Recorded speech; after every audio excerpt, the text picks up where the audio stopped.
What's up, guys? I'm Adrian from adoriani.com.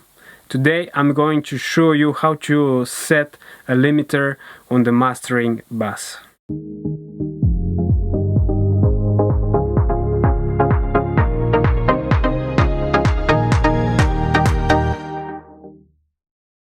Most of the time, at the mastering stage of your mix, you will need to set up a limiter as the last processing plugin. Here I have a mix which I need to be mastered, and I want to set up a limiter now. In Pro Tools, you have in both native and HD versions the Maxim plugin. Let's insert it. As you can see, it is a very simple plugin with few settings, so it is easy to use. Here you have the threshold, ceiling, where you set the limit of your limiter, right here the release knob, and under it the jitter option. One of the options I like is the dry-wet mix slider, so when you apply limiting to your track, you can listen to your track before and after limiting.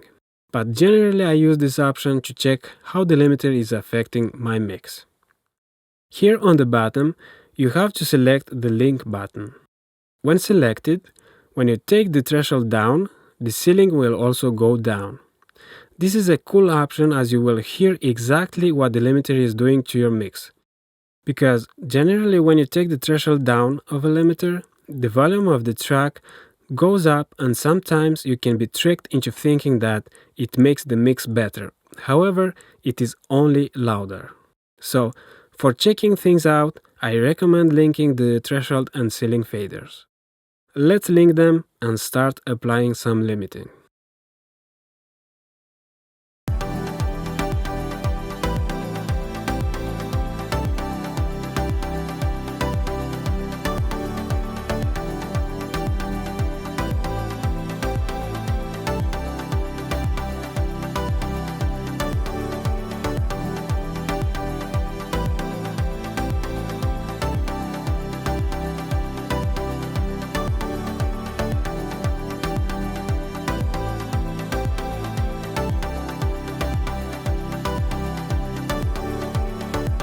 Here we start limiting, but I'm going all the way down to set the release of the limiter. Let's do it.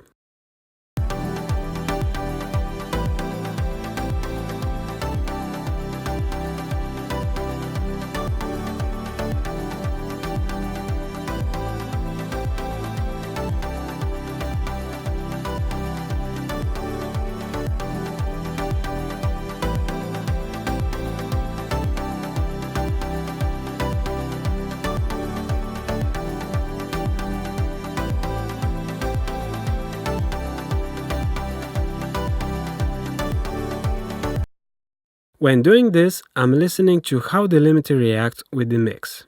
I want to let the kick to stand out a bit. The 18 milliseconds release is good for now. Later, I may change it. So now I'm bringing up the threshold and ceiling faders. I will take out some of the limiting until I have just a bit or no gain reduction at all.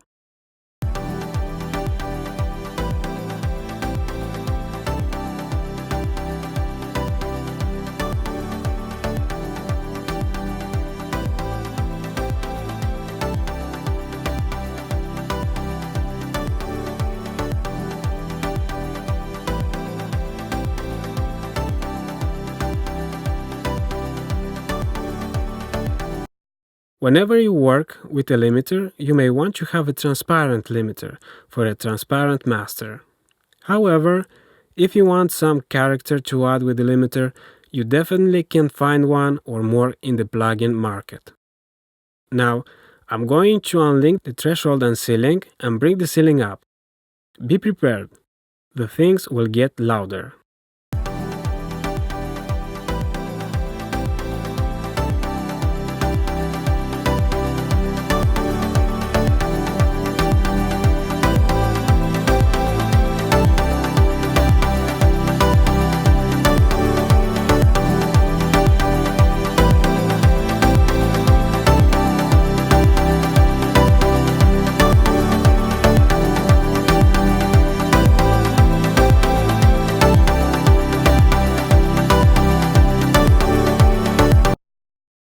If we check the loudness, it is a pretty good start considering that we haven't applied any limiting yet.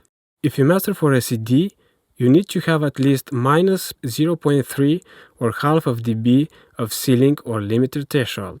If you are mastering for streaming, or you want to make a video on YouTube for example, you have to have at least minus 1 dB. We will talk about this maybe in another tutorial. If you want your master to be louder, you'll have to apply some more limiting by bringing the threshold down.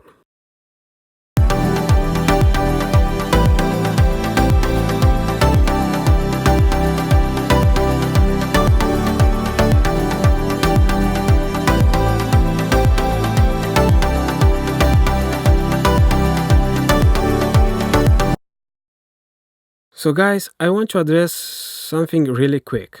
How to set dithering. If you work in a 24-bit session and you want to export it to a 16-bit one, say from 48 kHz 24 bits to a 44.1 kHz 16 bits, you should engage the dithering on the Maxim plugin right here and select 16. However, if you want to print your track in Pro Tools and then export it to a lower sample rate, you should not apply dither because when exporting by export clips as files to a lower sample rate, Pro Tools applies dithering for you. So this is important to know to avoid the double dithering. Thank you guys for watching, so hit the subscribe and like buttons. Comment below and of course say hi on our Facebook page or at adoriani.com. Until next time, stay cool and make great music.